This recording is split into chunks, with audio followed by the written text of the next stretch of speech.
네, 안녕하십니까. 브리더스 퀄리티를 사랑해 주시는 네, 회원 여러분, 네, 독자 여러분, 뭐라고 해야 될까요? 네, 학습자 여러분. 네. 이제 본격적으로 1강 시작하도록 하겠습니다. 1강의 주제는 앵무새 시장의 현황과 전망입니다. 저는 이미 알고 계시니까 제가 따로 말씀 안 드려도 되겠죠? 네. 자, 강의 목적부터 들어가겠습니다. 한 1시간 조금 넘게 진행이 될 예정입니다. 강의의 목적. 여러분 이 강의 왜 들으십니까? 네, 들으신 이유는 다들 알고 계시겠고, 이번 강의의 요 이란 첫 번째 강의의 목적 말씀드리겠습니다. 첫 번째, 앵무새를 비롯한 국내 반려동물 시장 전반에 대한 흐름을 조금 이해하는 시간을 가지려고 합니다. 아니 뭐 앵무새만 알면 되지 왜 굳이 다른 반려동물까지 나한테 알려 그러냐. 앵무새의 흐름을 알기 위해서는 다른 반려동물들의 흐름을 아는 것이 중요하기 때문입니다. 그리고 다른 반려동물을 키우는 분들이 언제든지 앵무새를 키울 수도 있거든요. 개, 고양이를 키우는 분들이 고양이뿐만 아니라 개뿐만 아니라 앵무새를 키울 수 있는 가능성이 높습니다. 네, 외부에서 완전히 동물을 키우지 않는 분들이 들어오는 것보다는 동물을 키우는 이너서클 내에서 들어올 가능성이 더 높다라고 말씀을 드립니다. 두 번째는 반려동물 시장 내에서 중요한 부분이죠. 앵무새 및 조류. 보통은 이제 앵무새가 조류 시장 전체에 적게는 70에서 많게는 90% 정도를 차지하고 있는데, 그러다 보니 앵무새 그리고 조류로 대표되는 이 시장 전체에 대해서도 이해할 수 있는 어떤 기회를 제공하고자 합니다.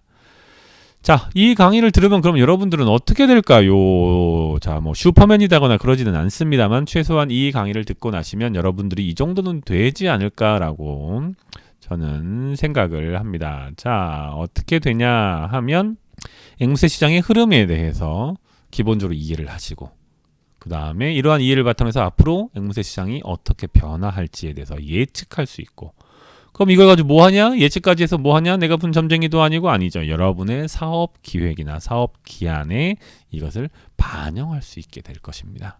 아주 중요한 부분입니다. 사업을 하는데 시장에 대한 흐름을 이해하지 못한 상태에서 내 멋대로 하면 그거는 사업이 아니죠. 보이스카우트에서 장난치는 것도 아니고 내 삶과 내 시간, 내 가족의 행복을 걸고 하는 게 사업 아닙니까? 자, 두 번째는 뭡니까? 시장의 변화를 지속적으로 모니터링하고 이를 사업에 반영할 수 있는 기초적인 역량을 확보한다. 처음에 이렇게 될 거라고 생각해서 이렇게 만들었는데 이게 계속 유지가 되는 게 아니거든요. 어느 순간 얘가 어떻게 바뀝니까? 이렇게 바뀔 수도 있다는 거죠. 그럼 사업을 그대로 끌고 나가면 안 되겠죠. 사업은 이렇게 바뀌어야겠죠. 예를 들어서.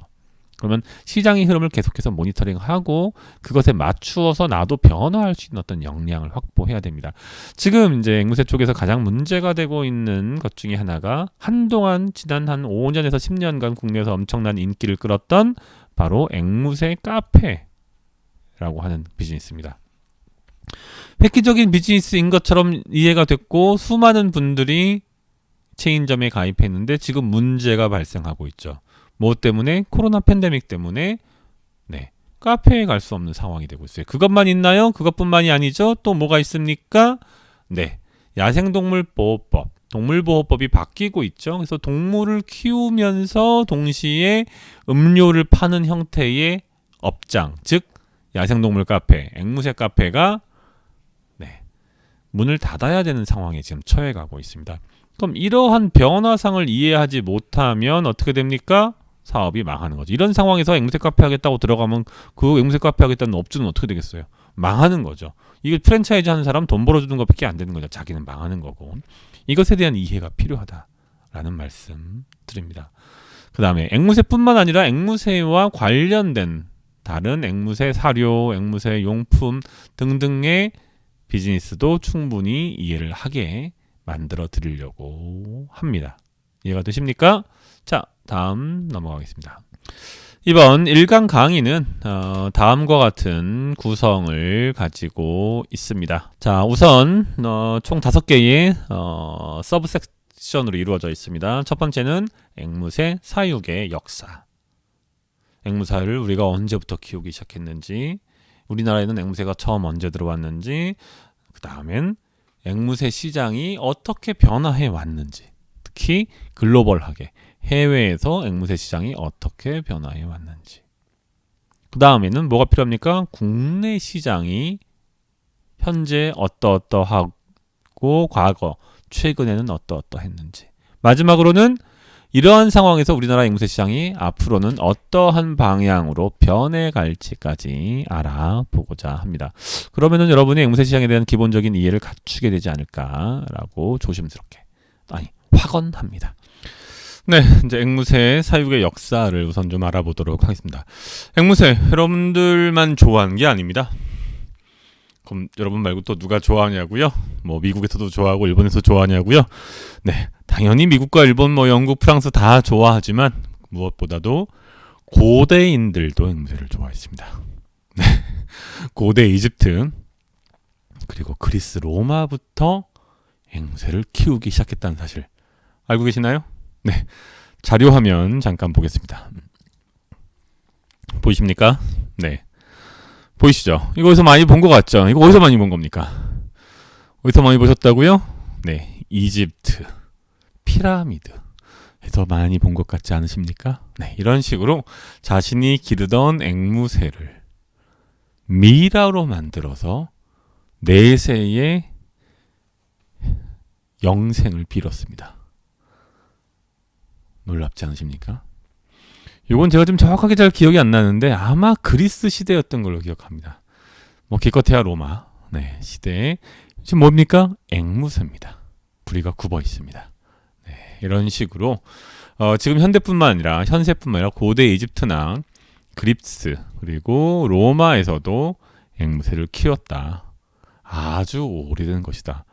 그럼 그게 다냐? 에이, 얼마 안 됐네. 기껏해야 몇천 년이네. 그렇지 않습니다. 이거 뭡니까? 네, 바로 제가 공부했던 브라질 아마존 지역에 살고 있는 야노마메족, 뚜삐, 과라니 같은 현지 원주민들의 모습입니다. 뭘 들고 있나요? 네, 아마 소녀인 것 같은데 여러분들이 보면 환장하시는 스칼렛 매커우를 어깨에 얹고 있습니다. 이 친구는 피어너스 같죠? 뭐 파이어너스라고도 하고, 네, 앵무새를 얹고 있는 것 같습니다. 피어너스 맞나? 아마존인가? 대충 아무 생각 없이 봐서 별 생각 없는데, 네, 아마존인 것 같기도 하고. 무슨 말씀이냐? 현재 아마존에 살고 있는 원주민들이 앵무새를 기릅니다. 이 얘기는 다시 말하면 뭐냐 하면 이 사람들은 지금까지도 석기 시대의 문명을 그대로 간직하고 있는 경우가 많거든요. 완전히 문명화되지 않은 경우들이 많습니다. 즉 다시 말하면은 저희가 인간이 석기 시대에도 앵무새를 키웠다는 사실을 유추해 볼 수 있는 거죠. 그만큼 앵무새 사육의 역사는 깊습니다. 흥미로운 것은 음식이라든지 또는 뭐 일단 말이나 소처럼 밭을 갈거나 또는 뭐 타고 다닐 그런 실용적인 목적이 아니라 애완의 목적으로 앵무새를 길렀습니다. 앵무새를 물론 앵무새를 잡아먹기도 합니다. 앵무새 맛있다는 얘기 제가 들어봤습니다. 실제 카리브 지역의 몇몇 섬에서는 앵무새를 다 잡아먹어서 멸종된 경우도 있습니다. 네. 하여튼 그럼에도 불구하고 대부분의 경우는 음식이나 또는 기타 실용적인 목적이 아니고 다른 측면, 즉 애완동물의 측면에서 앵무새를 키웠다. 뭐 반려동물이란 말도 많이 쓰고 이런저런 이제 뭐 표현을 쓰는데 저는 사실은 그 어떤 사람에게는 앵무새가 관상 목적일 수 있어요, 단순하게. 어떤 사람에게는 연구의 목적일 수 있습니다. 어떤 사람에게는 뭐 음식은 아닐 거고 이른바 함께 같이 노는 이른바 애완입니다. 사랑하고 논다는 뜻. 사랑하고 노는 게 나쁜 건 아닙니다. 동물보호단체들이 좀 극단적인 접근을 하는 것 같은데 일부는 반려일 수 있어요. 근데 반려가 되려면 뭐가 돼야 됩니까? 반려란 얘기는 다시 말하면 반려자는 뭐예요? 배우자란 말이에요. 배우자와 같은 급이어야 된다는 얘기예요. 그럼 배우자는 어때요? 신장이 하나 문제가 생기면 내 신장 떼어주잖아요. 간에 문제가 있으면 내 간 떼어주잖아요. 그 정도까지 할 수 있냐는 거죠. 우리가 동물한테. 그거는 또 아니거든요. 그 다음에 사람과 동물이 경쟁하는 상황에서는 항상 사람이 우선하는 상황이 맞거든요. 네. 이를테면 아이가 물에 빠져 있고 개가 물에 빠져 있는데 누굴 먼저 구할래? 아이를 먼저 구하는 게 맞겠죠. 누가 만약에 개를 먼저 구한다면 그거는 윤리적으로 뿐만 아니라 법적으로도 문제가 될 가능성이 높은 것 같습니다. 그래서 그런 맥락에서 이제 저희가 그게 애완동물일 수도 있고 반려동물일 수도 있고 뭐 기타 관상용 동물일 수도 있지만 차이는 없다. 저는 그래서 오히려 애완이다 관상이다 이런 얘기가 아니고 가정에서 사육하는 동물, 즉 가정동물이라는 말을 쓰고 싶거든요. 저는 이제 실제로 그런 용어를 쓰는데 저는 가정동물로서 길러졌다. 가정동물은 뭡니까? 일반적인 가축과는 다른 거예요. 일반적인 가축은 먹기 위한 건데 얘는 먹거나 일을 시키기 위한데 얘는 그것이 아니고 단순히 즐기고 보고 함께 하기 위해서. 자, 그럼 왜 사람들은 이렇게 앵무새를 키워왔냐 오래전부터?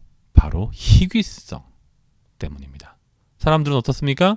남들이 잘 갖고 있지 못한 것에 끌리는 게 있습니다. 뒷주서 제가 이제 설명을 계속 드릴 겁니다. 또 하나는 뭡니까? 일반적인 동물은 말을 할 수가 없는데 앵무새는 여러분 왜 앵무새 좋아하세요? 그럼 앵무새 말해서 앵무새 날라세요. 날르는 건 많아요. 새들 다 날릅니다. 못 날르는 새가 별로 없지. 앵무새 예뻐서 예쁜 새는 많아요. 근데 왜 굳이 하필이면 앵무새에 끌리냐? 그건 앵무새가 말을 할 수 있기 때문인 거 아닙니까?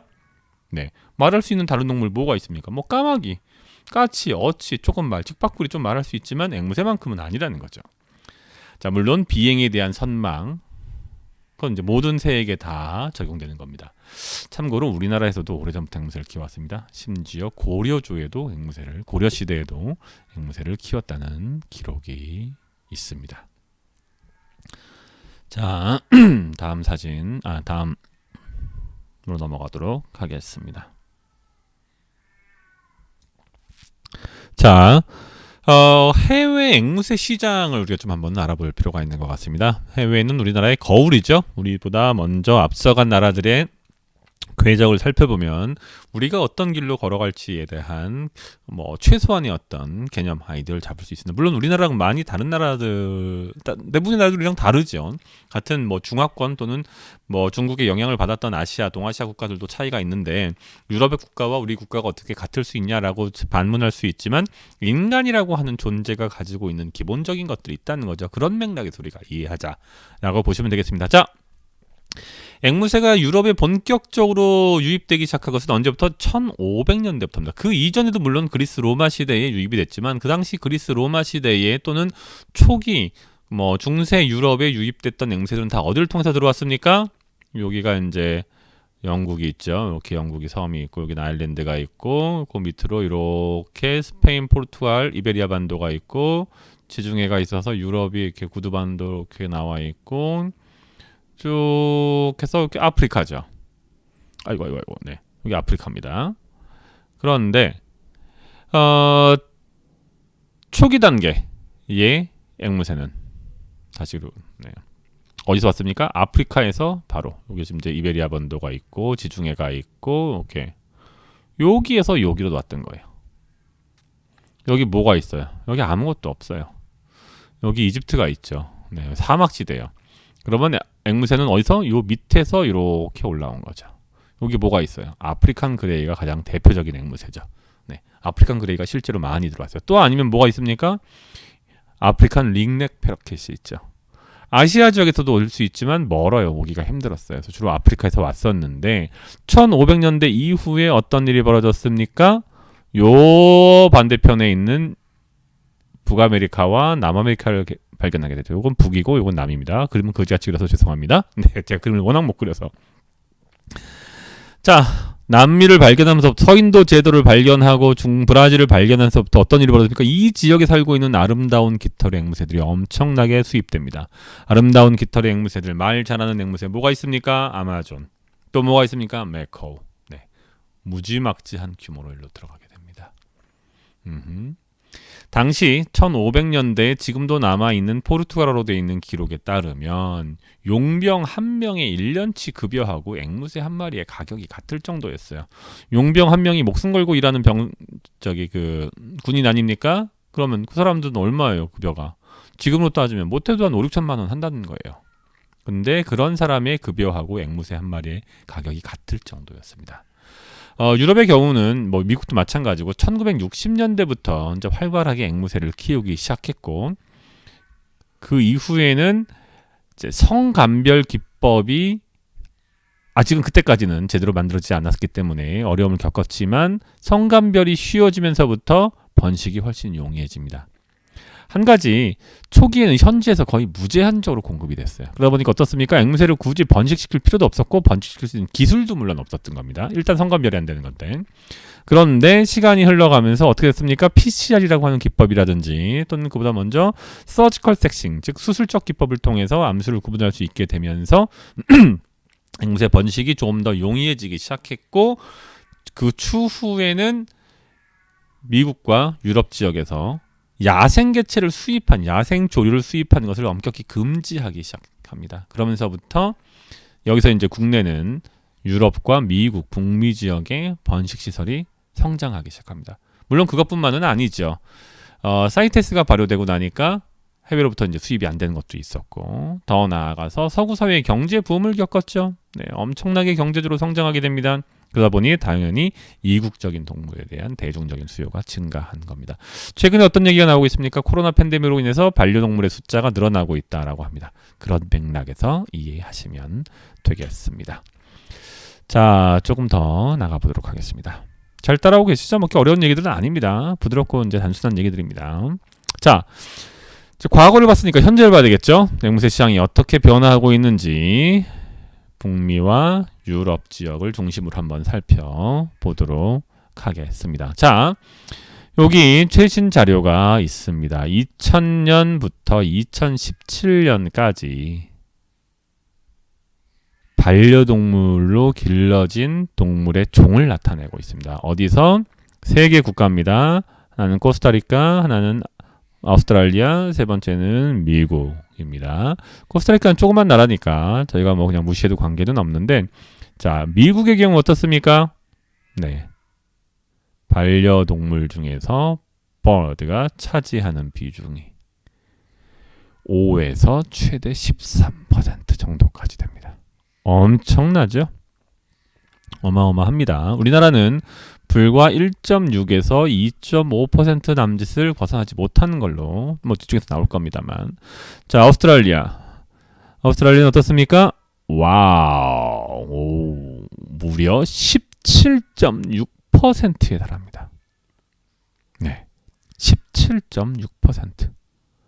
코스타리카는 뭐 워낙 조그만 나라니까 굳이 언급할 필요가 없지만 코스타리카 같은 경우에는 무려 23.3%의 동물이 셉니다. 심지어 고양이를 제치고. 놀랍지 않으십니까? 와, 정말 대단합니다. 자, 유럽 지역의 자료입니다. 유럽 지역에서 길러지는 탑 10 펫을 한번 봤습니다. 1등은 뭡니까? 개가 아니고 고양이입니다. 2등은 뭡니까? 네, 2등이 개입니다. 자, 그럼 3등을 찾아보겠습니다. 3등 찾아보세요. 어디 있습니까? bird. 9%에 달합니다. 유럽 내에서 반려동물로 길러지는 동물의 순위를 따져봤더니 새가 9%입니다. 한국은 어떻습니까? 햄스터하고 토끼, 새, 그 다음에 물고기, 기타 양서 파충류가 대부분 1에서 2%로 통계적으로 이제 그 오차 범위 내에서 앞서거니 뒤서거니 한마디로 별 아직은 큰 시장 규모를 나타내지 못하고 있습니다. 근데 우리가 이런 자료를 보면 뭘 알 수 있게 됩니까? 우리나라도 이런 방향으로 가는 거 아니야? 갈 것 같은데? 라는 생각을 하시게 될 겁니다. 네, 그렇게 되고 있습니다. 여기에 바로 앵무새 브리딩 사업, 앵무새 브리더라는 직업의 가치가 있는 것입니다. 놀랍지 않습니까? 무려 9%. 대단합니다. 제가 고양이도 이제 키우고 있는데 고양이를 처음 키우기 시작한 게 2008년 무렵입니다. 그 당시 우리나라에서 길러지고 있는 고양이의 숫자가 70만 마리가 뭐 될까 말까 했던 걸로 기억합니다. 네, 그 당시 개의 숫자는 6,700만 마리였습니다. 그러면 10% 남짓이었던 거죠. 지금 유럽 지역에서는 이미 새의 숫자가 그 정도. 그 새의 대부분은 7, 8, 90%는 앵무새. 미국도 심지어 네, 통계에 따라서 5에서 13%. 오스트레일리아는 심지어 17.6%에 달한다는 거. 우리도 이런 방향으로 갈 수 있다는 얘기입니다. 그런 맥락에서 이런 자료를 보여드리고 있는 겁니다. 자, 다음 넘어가도록 하겠습니다.